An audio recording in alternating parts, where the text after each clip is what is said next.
Hola chicos y chicas del electivo de probabilidades y estadística. En este video voy a abarcar dos cosas. Primero, una rápida retroalimentación de la actividad 1, que está en proceso de revisión como ustedes saben.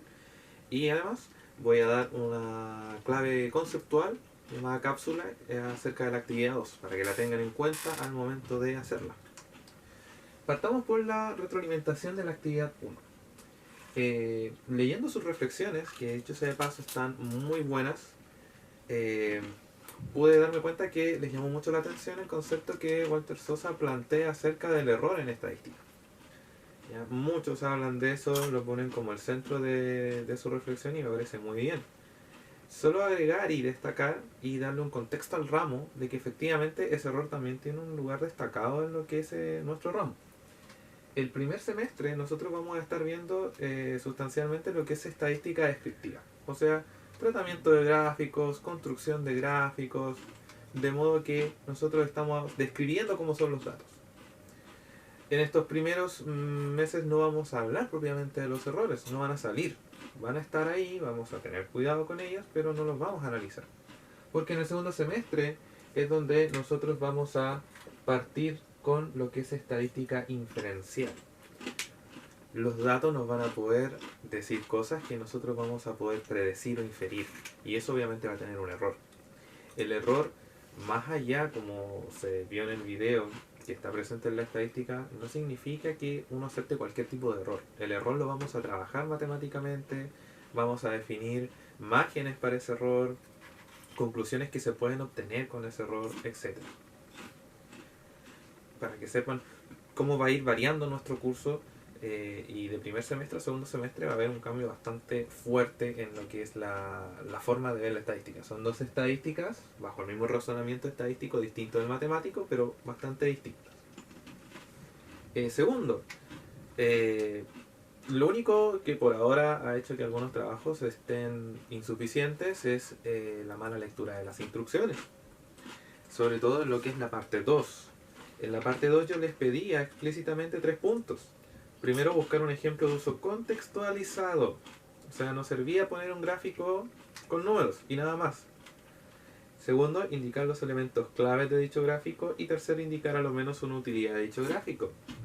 Muchos de ustedes no leyeron bien esos puntos y casi siempre pusieron una de esas tres. De modo que ahí hay harto que mejorar. Sobre todo en estadística, que va a ser un ramo que incluso a nivel presencial iba a tener mucho de esto de informe y de construcción de cosas. Tienen que leer muy bien las instrucciones, por favor, chicos. Si no, van a estar fallando y perdiendo puntaje en cosas que no deberían perder. Así que atención.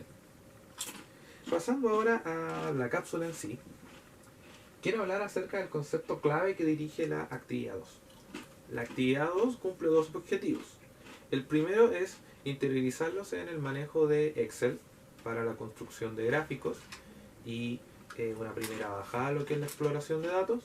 Y segundo, con esa misma técnica que ustedes ya van a desarrollar, analizar el concepto de tendencia. Eh, para analizar el concepto de tendencia, lo primero que uno tiene que entender es algo que se ve en octavo, hace mucho tiempo que ustedes vieron, y es discernir cuándo yo ocupo un gráfico. ¿Ya? Es por eso que la tercera pregunta de la parte 2 iba orientada a eso, a indicar una utilidad de dicho gráfico. Entonces, en esta parte, lo primero que yo necesito que entiendan muy bien es cuándo yo uso un gráfico de barras o cuándo uso un nudo de líneas. Primero esa distinción. Yo lo voy a dar con un ejemplo. Aquí yo hice unos gráficos más o menos inventados, pero tienen todas las cosas que se necesitan, todos sus componentes, que hablan acerca del valor del litro de la benzina. Obviamente el eje vertical va a representar el valor en pesos y el eje horizontal las semanas. Estoy haciendo aproximaciones de lo que manejo de la prensa acerca de lo que son las semanas del 12 de marzo hasta esta semana 4 de abril. Y la información la representé con un gráfico de barras y con un gráfico de líneas. Entonces la pregunta que uno tiene que hacer aquí es, ¿cuál de estos dos me sirve más para analizar este tipo de información? La palabra clave aquí y el concepto clave es cambio. cuando yo tengo una variable que se presta para estudiar sus cambios a través del tiempo, siempre me va a convenir ocupar un gráfico de líneas. ¿Por qué? Porque si bien yo espero que a estas alturas a nadie le resulte difícil visualizar la información en el gráfico de barras, imaginen si ustedes tuvieran muchas semanas más y las tuviesen que comprimir, porque tienen que caber todas las semanas en una sección acotada del gráfico. Las barras y su altitud generan un ruido, generan una molestia, generan un obstáculo para representar y uno como lector ver e interpretar esa información, que es lo que busca la estadística, interpretar esta información y poder entenderla. Sin embargo, cuando yo miro el gráfico de líneas, veo simplemente, sin ningún tipo de anexo, cómo cambia este valor del litro. Y es aquí donde entra directamente el concepto de tendencia. Cuando hablamos de tendencia en estadística, es un primer paso a hacer alguna inferencia. Con la tendencia yo puedo atreverme a predecir un poquito qué podría pasar. De modo que al ver el gráfico de líneas aquí, yo digo, bueno, probablemente la siguiente semana va a volver a bajar, porque el litro va a la baja. Así que yo me podría atrever a especular que el siguiente punto de este gráfico de líneas va a seguir bajando. No necesariamente eso va a ocurrir, pero si yo miro los datos me están diciendo que hay una baja. Ese es el concepto de tendencia, que obviamente también necesito que lo investiguen con la claridad y con la profundidad que se los pide en la actividad 2. ¿Qué podemos hacer con el concepto de tendencia? Bueno, interpretar qué es lo que está pasando, pero hay que tener sus cuidados. Aquí yo hago unos gráficos no tan ordenados ni en base a datos reales. Son ejemplos de tipos de datos que ustedes se van a encontrar.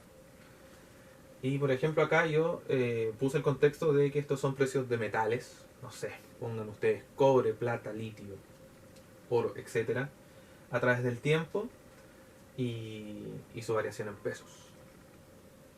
El gráfico rojo, uno puede ir diciendo qué tendencia hay aquí. Y uno vemos que tenemos una tendencia a la alza. Cuidado acá que el concepto de tendencia no es algo rígido. Alguien podría decir, pero profesor, aquí el gráfico bajó. El precio bajó en algún momento, no siempre fue creciente. Eso no significa que la tendencia no está al alza. Cuando analizamos la tendencia de un gráfico siempre hay que analizarlo en su totalidad, no por partes. Si yo miro en su totalidad este gráfico, podría dibujar una especie de línea recta que hace una especie de promedio de toda esta información y esa efectivamente va al alza. Así que aquí la tendencia es al alza. Mientras que por otro lado, en el gráfico azul, la tendencia es a la baja.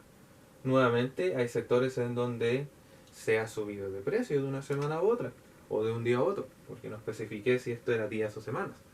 Pero en general yo podría de nuevo tirar una recta que hace de promedio y decir que la tendencia es a la baja. Mientras que en el gráfico verde no es posible decir cuál es la tendencia. No hay una tendencia clara, porque hay semanas o días en donde esto sube abruptamente y luego cae, sube y baja o a veces se mantiene. Si lo veo en un completo, tampoco una línea que yo trace me dice efectivamente si esto va a subir mucho o va a bajar mucho. Da la impresión que podría ser incluso una línea horizontal. Y en ese sentido, cuando los datos están cambiando mucho y a ustedes no les permite dar esa seguridad de decir, mire, si va subiendo o va bajando, lo mejor que ustedes pueden decir en esas situaciones es que no hay una tendencia clara.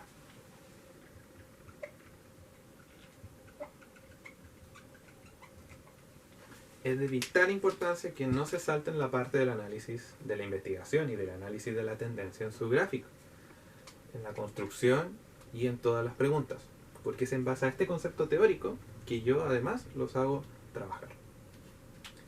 Cualquier pregunta, cualquier consulta, recuerden siempre mandar un correo, preguntar por los medios que tenemos establecidos.